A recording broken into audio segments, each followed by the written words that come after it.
The return to certainty. Embracing a framework. What happens after you experience stillness? Not the kind of stillness you get from turning off your phone for 10 minutes, but the deeper kind. The kind that shows up unexpectedly. Maybe during meditation, maybe during a quiet walk, maybe even in the middle of chaos. When for a brief moment the noise drops out and everything becomes clear. No struggle, no confusion, just a quiet sense that reality makes sense again.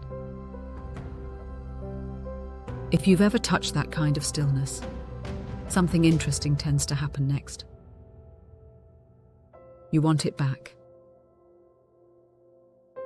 Not in a nostalgic way, like remembering a good vacation, but in a much more practical way. You begin wondering, what was that? And more importantly, how do I get there again? Because here's the problem. Stillness often appears spontaneously. It doesn't show up on command. You can't simply decide to recreate it the way you might replay a favorite song. And that's where the next step on the return to certainty almost always begins. You start looking for a framework.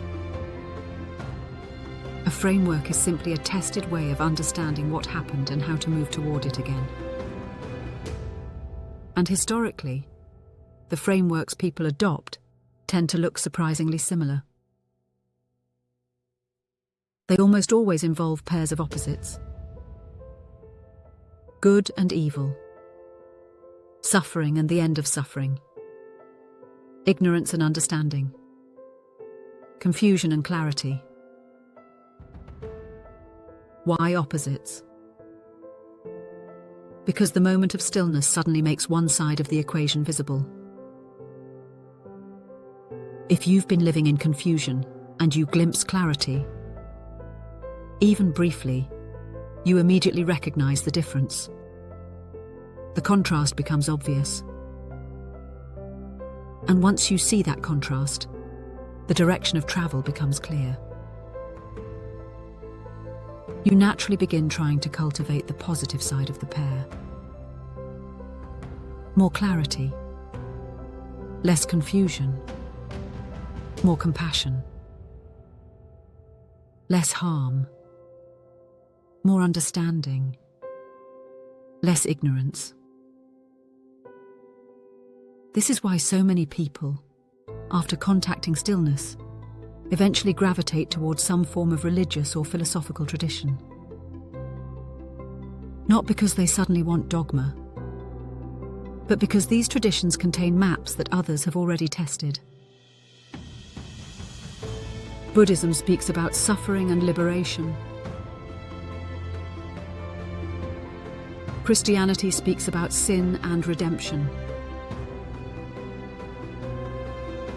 Stoicism speaks about disturbance and tranquility.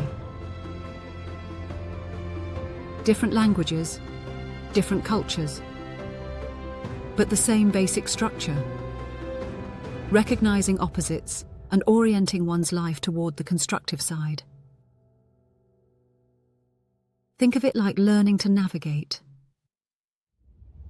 If you suddenly realize that a hidden valley existed somewhere in the mountains, a place of clarity and peace, you'd naturally want a map. And if thousands of people had already traveled there before you, you'd probably start by looking at the routes they discovered. That's what frameworks provide. They don't create stillness. They don't manufacture certainty.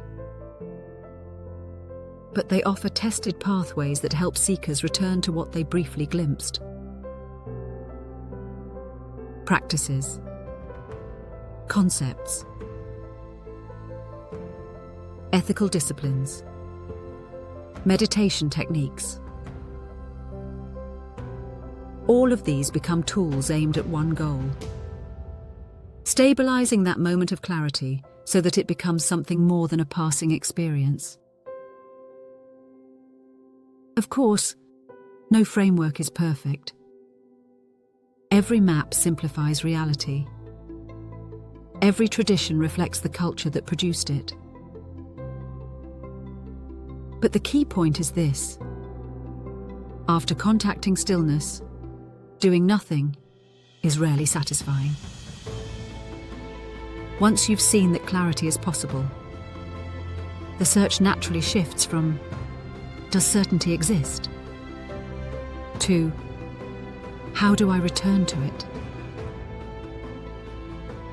And that question almost inevitably leads to a framework, some structure of ideas and practices that has guided others before.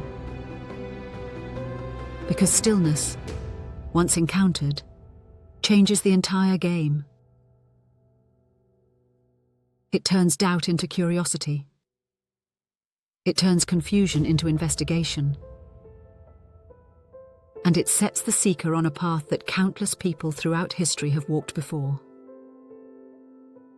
The long, deliberate journey known as the return to certainty.